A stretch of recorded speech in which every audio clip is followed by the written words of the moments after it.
I'm an imposter. That man is the real Seymour Skinner. Number 10. Fox leaves Homer on a cliffhanger. To pride itself on providing entertainment without commercial interruption, PBS has a lot of interruptions to request donations. If you like great PBS programs like Do Shut Up and Shut Your Gob, you'll want to support our pledge drive. Pledge drive? Ugh. That's right, Betty White. Absolutely. If you watch even 1 second of PBS and don't contribute, you're a thief. To get out of fulfilling a $10,000 pledge, Homer flees to another continent as a missionary. What ensues is such mad mischief that it doesn't look like Homer can make it out of a chapel bell tower collapsing into lava. Well, he doesn't. The episode ends with representatives of Fox interrupting the scene with their own pledge drive. Oh, that Homer, always getting into trouble. And if you're one of the millions who enjoys his adventures, or should I say misadventures, it's time to show your support. Homer's fate is left unresolved for a spoof of both PBS's panhandling and Fox's corporate greed. Bart may ultimately save the network with a generous donation, but audiences were stupefied by Homer going unsaved. Hello, Murdoch here. $10,000? You've saved my network! Wouldn't be the first time. Thankfully, he can apparently survive any catastrophe as long as Fox's demands are met. Number 9. Homer's Last Day. After eating improperly prepared and venomous fugu, Homer spends what could be his last day alive with loved ones. If, in fact, you've consumed the venom of the blowfish, and from what the chef has told me, it's quite probable, you have 24 hours to live. 24 hours? Well, 22. I'm sorry I kept you waiting so long.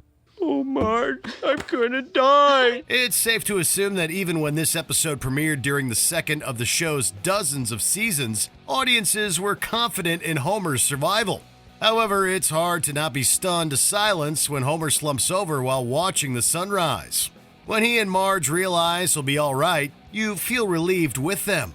This uplifting payoff shows how The Simpsons can stick even the most predictable of emotional landings. You're alive! All right, stop it. Wake up! You're alive! You're alive! What are you talking about? You're alive! I'm alive! I'm alive! And I couldn't be happier! Homer's vow to live each day to the fullest rounds out this life-affirming story, at least until he goes back to watching TV and snacking.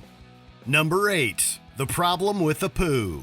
In the 2017 documentary The Problem with Apu, comedian Hari Kondabolu explored Apu Nahasapima Petalon's unfortunate history as an Indian character who leaned on stereotypes. But that's not why people liked him.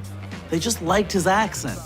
I never heard anyone say they liked Apu because he exposed the idiocy and bigotry of Americans and the struggles of the average immigrant. The Simpsons responded with an episode in which Marge realizes a storybook from her childhood is racially insensitive. She and Lisa break the fourth wall to contemplate that while characters like Apu can be important at one time, they can become offensive years later. Something that started decades ago and was applauded and inoffensive is now politically incorrect. What can you do? Some things will be dealt with at a later date. If at all.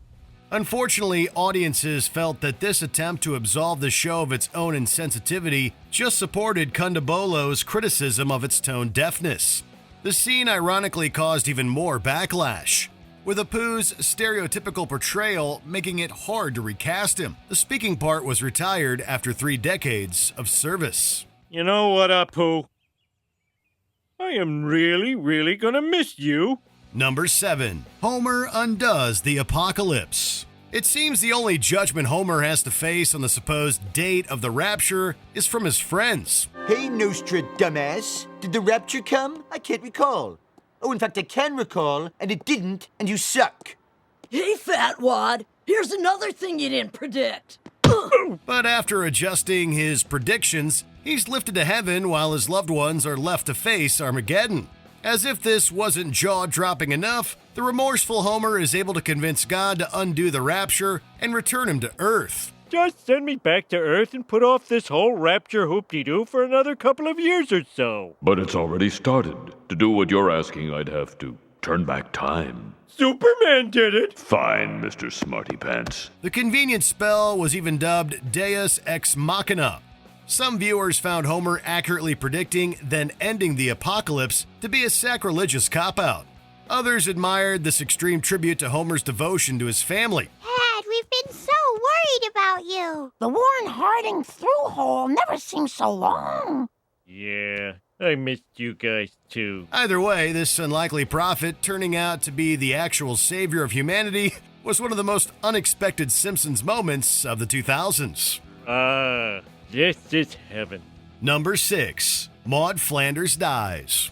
After almost a decade of voicing Ned Flanders' mild-mannered wife, Maude, Maggie Roswell left the recurring cast of The Simpsons over a pay dispute. Who's up for a big bowl of non-fat ice milk? I want wintergreen! Unflavored for me. Maude was then written out of the show with a fatal t-shirt cannon accident at a motor speedway. This marked one of the most drastic and disturbing twists in Simpsons canon. That's canon with one N. From there, the widowed Ned went on to have a complicated arc as a single father who eventually marries Edna Krabappel. Little party might be fun. The only guests at our wedding were Ned's parents. Look at those squares making it nice and legal. We didn't need a piece of paper. But she herself passed away after her actress, Marcia Wallace, died.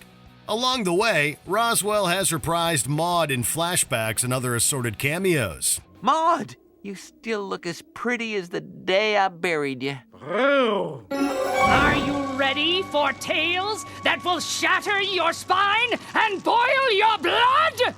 Well, duh. Even so, viewers and the Flanders family are still reeling from the shock of how she was killed off as a series regular. Number 5. Do It For Her. The Simpsons has a history of moving us with episodes about the family's history, and Maggie Makes 3 is a classic that might take the cake. Why aren't there any pictures of Maggie? Well, I'm glad you asked. It's actually a very interesting story. After it was discovered that there are no photos of Maggie in the Simpsons photo albums, Homer has serious explaining to do.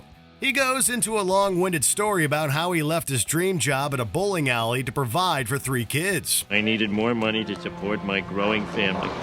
And there was only one place in town that a man like me could make it. As it turns out, Maggie's photos are posted around her father's station at the nuclear power plant to alter a "Don't Forget You're Here Forever" plaque to read "Do It For Her." Oh, there are pictures. I keep them where I need the most cheering up. This poignant reminder of Homer's love for his children is sure to leave you without words and sobbing. Number 4. A Farewell to Mona. Much of Homer's hilarious dysfunction can be linked to abandonment issues with his fugitive activist mother. I put Homer to bed, Abe, and now I'm going out. It could be a late night. I'm meeting my destiny. So long! Yet it's always a somber occasion when he reunites with Mona, voiced by Glenn Close and introduced in the season 7's Mother Simpson. With the law bearing down, Mona has to go back on the run, but she and her son finally share a proper goodbye. At least this time I'm awake for your goodbye. Oh, Homer. Remember, whatever happens, you have a mother, and she's truly proud of you. This was by no means the last we've seen of Mona, whose occasional returns and ultimate death have been behind some of the most dramatic moments in the show's history. But few moments are as beautifully perfect as Homer first wishing his mother farewell. As he spends the night staring at the stars, the sense of longing and closure goes beyond words.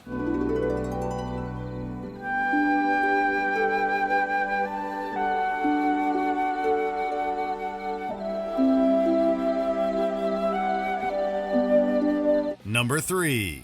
The Death of Frank Grimes. Homer's shenanigans are all fun and games until somebody gets hurt. That is, somebody other than Homer himself.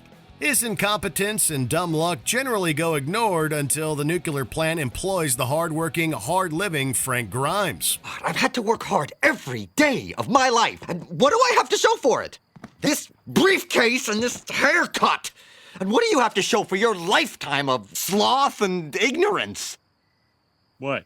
everything! The poor man's outrage at Homer's unjust success culminates in a mental breakdown at work. As Grimes thoughtlessly grabs high-voltage wires, he is electrocuted to death. What's this? Extremely high voltage. Well, I don't need safety gloves because I'm Homer Simpson. Audiences were themselves shocked by this incredibly dark turn. Of course, it was an appropriate way to resolve a reckoning with the depressing reality of our favorite sitcom idiot living the American dream. And even though Frank's agonizing struggle through life was tragically cut short, I am sure he's looking down from heaven right now. Frank Grimes leaves behind a legacy as one of the most baffling tragedies and voices of reason on The Simpsons. Still, he hasn't stopped Homer's fans and friends from laughing. Number 2. Maggie Shot Mr. Burns. TV cliffhangers that rock the world don't come around often. No one expected The Simpsons to deliver one of the most suspenseful pop culture events of 1995. Well, I couldn't possibly solve this mystery. Can you? Yeah, I'll give it a shot. I mean, it's my job, right? Additionally, they certainly didn't expect to discover that it was Maggie Simpson who was behind Mr. Burns' near-fatal gunshot. The one who shot me was... Maggie Simpson! The twist that the old man's own pistol went off while he was trying to steal candy from a baby baffled viewers, to say the least. But this reveal has become celebrated as one of TV's hottest water cooler moments of the 90s. The suggestion that the shooting was no accident was also a watershed moment in Maggie's darker characterization. Even Maggie has that baby with the one eyebrow. While she may never be as evil as Mr. Burns, she's hardly as harmless as she looks. Number 1. Armen Tamzarian. One of the most bizarre Simpsons twists came in Season 9's The Principal and the Pauper. In this episode, it's revealed that Seymour Skinner is an imposter named Armen Tamzarian. I'm an imposter. That man is the real Seymour Skinner. This crook-turned-soldier stole his missing sergeant's identity to turn his life around. But the real Skinner's return throws Springfield into disarray. You all seem to be forgetting that I am Seymour Skinner. This is where I belong. You can't ask me to disappear just because you like some other guy better. I gave half my life for you people. Aren't I entitled to a little dignity? Although everything ends up normal, partially thanks to an ordinance forbidding Springfielders from mentioning Tamzarian, Skinner was never the same for fans. I hereby confer upon you the name of Seymour Skinner, as well as his past, present, future, and mother. Okay. And I further decree that everything will be just like it was before all this happened, and no one will ever mention it again. Both fans and show staff members felt this was an absurd shark jump from which the show never recovered. Others now praise the episode for satirizing sitcom storytelling and TV canon. Love him or hate him, Armen Tamzarian remains the biggest and most jaw-dropping controversy The Simpsons has ever had. Did you enjoy this video? Check out these other clips from Watch Mojo, and be sure to subscribe and ring the bell to be notified about our latest videos.